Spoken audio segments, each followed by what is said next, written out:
جب بات ہو بارگاہ رسالت میں حاضر دینے کی کہ دنیا میں اس پاک بارگاہ سے بڑھ کر کوئی بارگاہ نہیں. مدینہ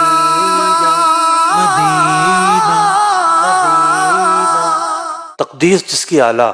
قرآن یہ کہتا ہے کہ ان کے در پر جاؤ تو وہاں جا کے آواز بلند نہ کرو، اور خود جب انہیں پکارنا ہو اس طرح نہ پکارو، ایک دوسروں کو پکارتے ہو. سارے لوگوں کی تقدیس ایک طرف، ان کا احترام، ان کا اسٹیٹس، ان کا منصب، ان کے منصب کا احترام ایک طرف، اور نبی اکرم علیہ الصلوۃ والسلام کا جو احترام ہے سب سے بڑھ کر ہے. جب ایسی بارگاہ میں جا رہے ہوں تو ہمارا تو رواں رواں جو ہے وہ متوجہ ہونا چاہیے. ایک طرح سے تو جب مدینہ منورہ بندہ پہنچتا ہے تو اس کی کوہنیاں آزاد ہو جاتی ہیں. مکہ مکرمہ میں یوں چل رہا ہوتا ہے، عورتوں سے مسئلہ ہو جائے طواف کی حالت میں خاص طور پر. یہاں ایزی فیل ہے، یہاں احرام نہیں ہے، احرام کی پابندیاں نہیں ہیں، یہاں ترک زینت نہیں ہے، یہاں تو جمال محبوب ہے، یہاں تو آپ نے تیار ہو کے بارگاہ رسالت میں جانا ہے.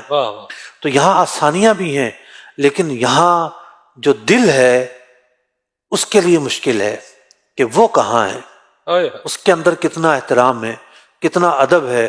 تو بندہ اپنے دل کو تیار کرے. اور تیار کیسے ہوگا؟ نبی اکرم علیہ الصلوۃ والسلام کے فضائل ہیں اس کا پتہ ہو، نبی اکرم علیہ الصلوۃ والسلام کی بارگاہ میں صحابہ کس طرح حاضر دیتے تھے، بزرگان دین کس طرح حاضر دیتے تھے، اس کا پتہ ہو. اگر نہیں پڑھ پائے تو کم از کم یہ اشعار سن لیں. امبر زمیں ابیر ہوا مشک تر غبار، ادنا سی یہ شناخت تیری راہ گزر کی ہے، واروں قدم قدم پہ کہ ہر دم ہے جان نو، یہ راہ جاں فضا میرے مولا کے در کی ہے. ہاں ہاں رہے مدینہ ہے غافل ذرا تو جاگ، اے پاؤں رکھنے والے یہ جا چشم و سر کی ہے. یہ وہ ادب ہے جو ہمیں سیکھنے کو ملتا ہے اپنے بزرگان دین سے. کیوں مختلف ہے مدینہ منورہ؟ اس لیے مختلف ہے کہ اللہ رب العزت کے پیارے محبوب علیہ الصلوۃ والسلام اس میں تشریف فرما ہے. مدینہ منورہ کو سب سے بڑی خصوصیت یہ حاصل ہے کہ نبی اکرم علیہ الصلوۃ والسلام یہاں تشریف فرما رہے، اور یہی آپ نے دنیا سے پردہ فرمایا. میری الفت مدینے سے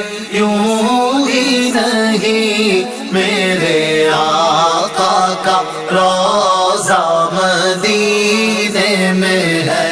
انبیاء علیہ السلام کو موت ضرور آتی ہے، لیکن ایک آن کے لیے آتی ہے، اور ان کی جو اگلی زندگی ہے وہ اس زندگی سے بھی زیادہ افضل ہوتی ہے. ان کی جو کمالات ہیں وہ اس زندگی سے بھی زیادہ ان میں اضافہ ہو جاتا ہے. تو بات یہ ہے کہ انبیاء علیہ السلام اپنے قبور میں زندہ ہوتے ہیں.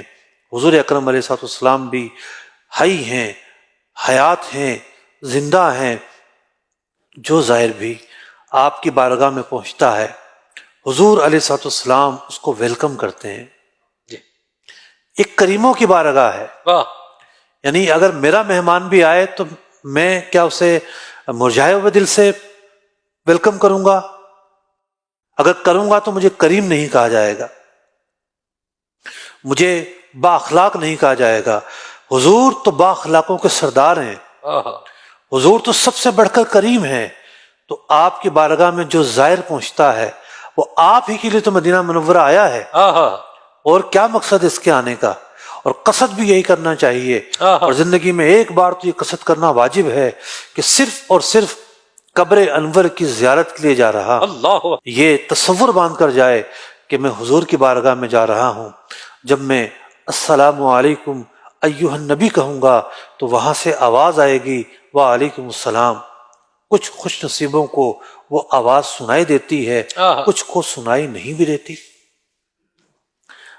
دیتی، لیکن کچھ کو سنائی دیتی رہی ہے. جب یہ بات طے ہے کہ ہماری آواز سنہری جالیوں کے پاس ہم نے سلام کہا، آہستہ سے آواز میں کہا. ادب بھی یہی ہے کہ ان کی بارگاہ میں آواز بلند نہ کی جائے. پھر آگے جا کے حجرہ مبارکہ، پھر وہ دیوار، پھر نیچے قبر انور. جب اللہ رب العزت کی رحمت سے ہماری یہ آہستہ آواز وہاں تک پہنچ رہی ہے، ہماری آواز پہنچ رہی ہے، ان کی آواز کیوں نہیں آ سکتی؟ اللہ سوچنے کی بات ہے نا. امکان کی اگر بات کریں، جب ہماری آواز پہنچ سکتی ہے، ہم ناقص ہیں، تو ان کی آواز کیوں نہیں آ سکتی؟ ہمیں اس درجے کا ہونا چاہیے کہ ان کی آواز ہمارے کان سن لیں. نہ سنائی دینا ہمارا قصور ہے.